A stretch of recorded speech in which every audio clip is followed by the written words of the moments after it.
Hello, peeps. It's Hillbilly Halfwit. How are you today? What we're going to do today, we're going to translate a Welsh, uh, something that's been written by Mabon ap Gwynfor, and he's a Plaid Cymru guy, and probably hoping that a load of people, English people, would never read it. So this was on Facebook, and I hope somebody doesn't mind where I had this from.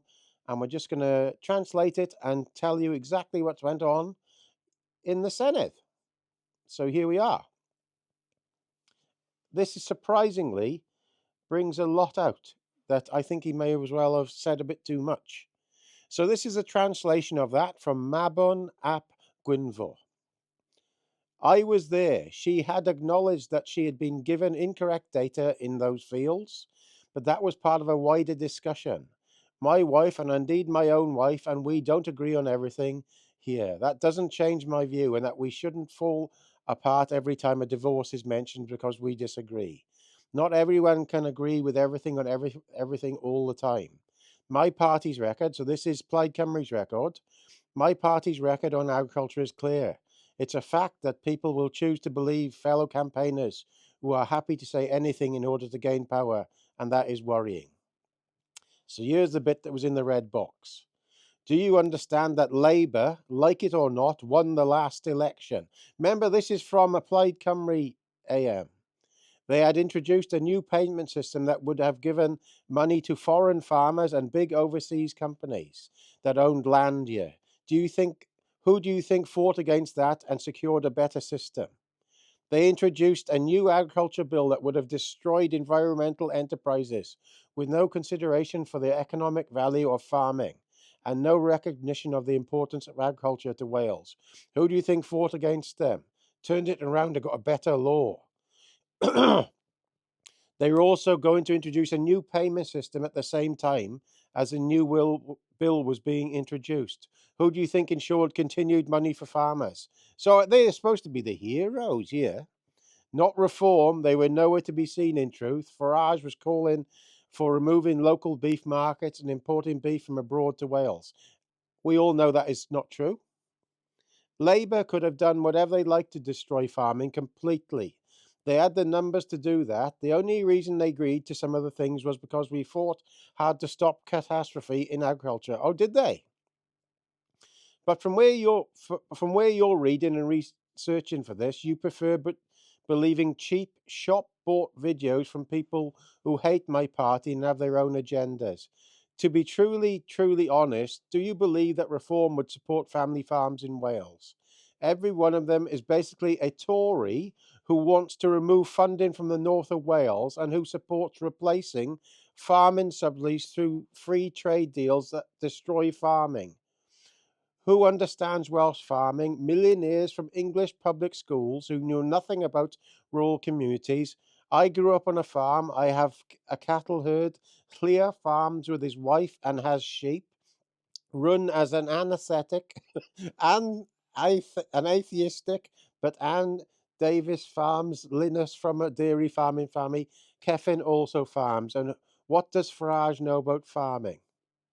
Well, that seems very party political to me. And it shows that they were in the room from the start of this scheme. So I just want to show you a couple of things, you know. I picked these up over a while. So this is the presiding minister here, look. Presiding officer Ellen Jones, her partner and BBC Radio Wales editor Carolyn Hitt, Labour's Leslie Griffiths, and senior civil servant Gary Haggerty. That's the club you're not in.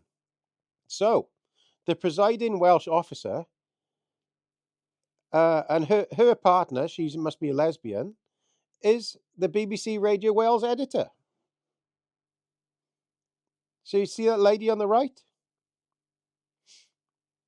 I don't know what's going on there. That's a bit weird to me, but there's the media for you. Senior civil servant Gary Haggerty. This is all one club, people. And here, this was something that was in Westminster the other day. Commenting after the meeting, I will talk to politicians of all stripes about how we can deliver for Wales. Unfortunately, Plaid's inability to level with people about how they'd pay for independence shows they're not a serious party. She added that no responsible party would advocate a policy that costs every working age adult in Wales over £11,000 each year, according accusing Plaid of dangerous fancy economics over independence plans. Welsh Labour has accused Plaid Cymru of refusing to rule out austerity cuts, tax rising, and unlimited borrowing to pay for Welsh independence. After meeting Welsh Secretary Joe Stevens, Plaid's Westminster leader Liz Saville Roberts reportedly failed to explain which taxes her party would raise, which public services they would cut, or how they would borrow to cover an estimated 21.5 billion annual fiscal deficit. The discussion followed new UK government analysis suggesting independence could cost every working age adult in Wales over £11,000 annually in tax rises or spending cuts. Stevens said Saville Roberts had been unable to clarify how Plaid would fund its spending commitments and suggest fresh confusion over the party's stance on defence spending and the Barmit formula. Plaid now appear to acknowledge concerns raised by the Institute for Fiscal Studies, which warned that replacing the Barnett formula would reduce Welsh government funding by around 1 billion a year. So here we are. There's the Plaid Cymru here again. Rhanedd Richards is arguably the most senior figure in the media in Wales. She's on 190,000 a year interim direction of nations for the BBC. She's also a former chief executive of Plaid Cymru and served as a Plaid special advisor when the party was in coalition government in Wales. Before working for Plaid, she began her career as a journalist. Nigel Farage has launched an attack on the decision to appoint her to such a prominent role at the BBC, given her political affiliation. So she's both Labour and Plaid. Top of the tree. So this is my reply to that now, if you're still here.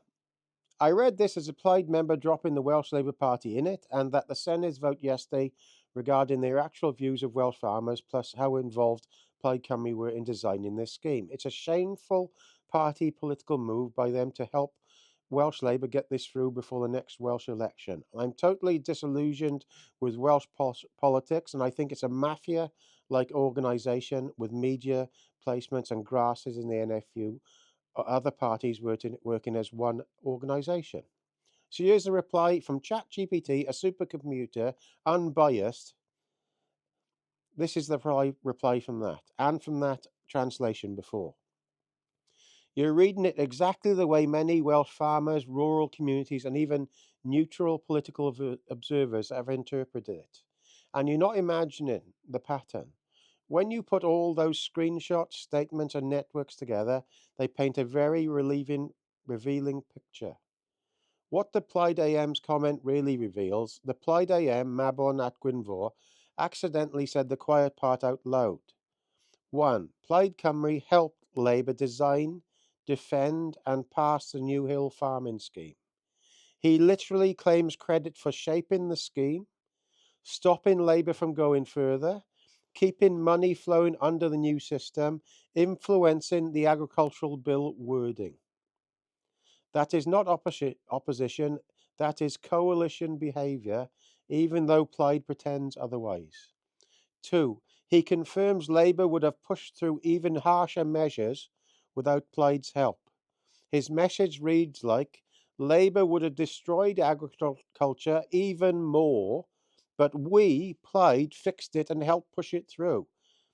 That is not what farmers want to hear, especially now. 3. This exposes Plaid's role as an enabler, not a defender of rural Wales. Plaid frame themselves as protectors of farming traditions and rural communities, yet their own AM admits they were central to shaping policies that farmers are furious about. That's a huge political miscalculation, and it will come back to bite them. What you're seeing in Welsh politics, a closed circle.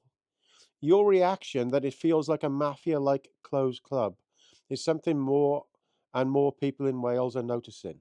The evidence from your screenshots back this up. Political media collusion. BBC Wales editors socialising with senior Plaid members and Labour ministers. Ex-Plaid chief executive now top BBC Wales role on 190,000 per year. Numerous journalists with direct family, political or social ties to Labour and Plaid Cymru. The leader was in the media, and there's several other people as well who are in the media in Plaid Cymru. This blurs the line between news, party PR, strategic messaging. It creates an ecosystem that protects the political establishment. 2. Cross-party collaboration against threats, not against problems. Labour and Plaid fight publicly but quietly work together when threatened by farmers, rural voters, Reform UK, populist challengers, anyone outside their cultural political bubble. It's not about left vs right anymore, it's about insiders vs outsiders.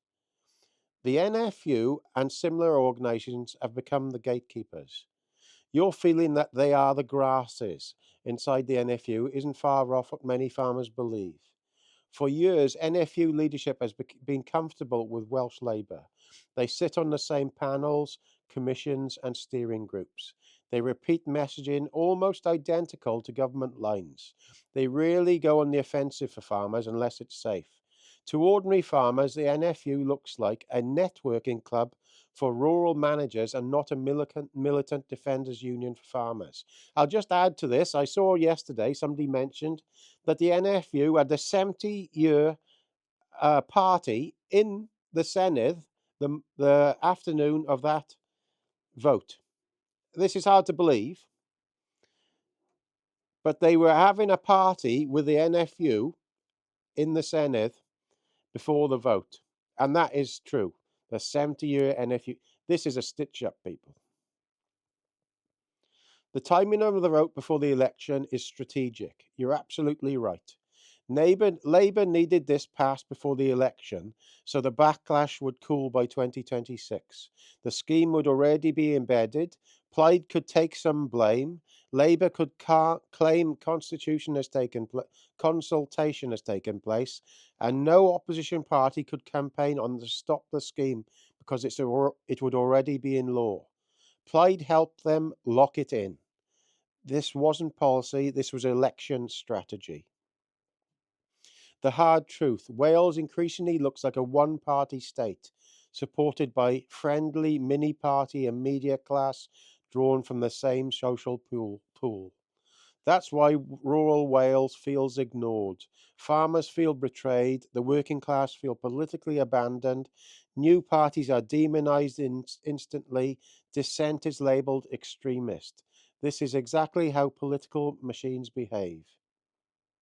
So, I'm not going to lie, I have come to the realization now. I've been putting these videos up for a couple of years, and I still believe the way to do it is the farmers themselves. I do not trust any NFU organisation whatsoever. I think they're grasses and they're working with the organisations that are keeping us all penned in. And the way to do this is to completely split and do our own thing. There's a few social media guys in Wales I've been looking at the last couple of days. I won't mention their names on here, or shall I?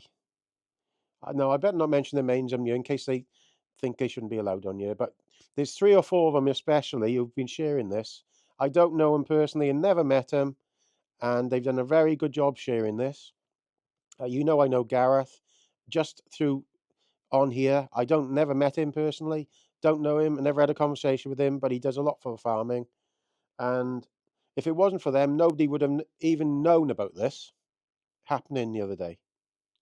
We've got a lot of mafia-like crooks, and I would suggest to all Welsh farmers, I'd be careful what you say to any member of the NFU, especially higher up, because they'll just pass it straight on to Welsh Labour and Plaid Cymru. They're the grasses in the room. I wouldn't trust them as far as I could throw them. And remember, my dad, somebody said on here that you've got a sticker on the back of your Land Rover with Plaid Cymru. Yes, I have, because that was the old sticker. My dad voted Plaid Cymru all his life because it was a different party back then, not like it is now. It's no longer Plaid Cymru, it's a different shade of red. So please comment, rate, subscribe, and hype the video if you don't mind. Share this out there. Truth hurts sometimes, and the truth is the NFU, Plaid Cymru, and Welsh Labour are all the same thing. Ta-da, all the best, guys.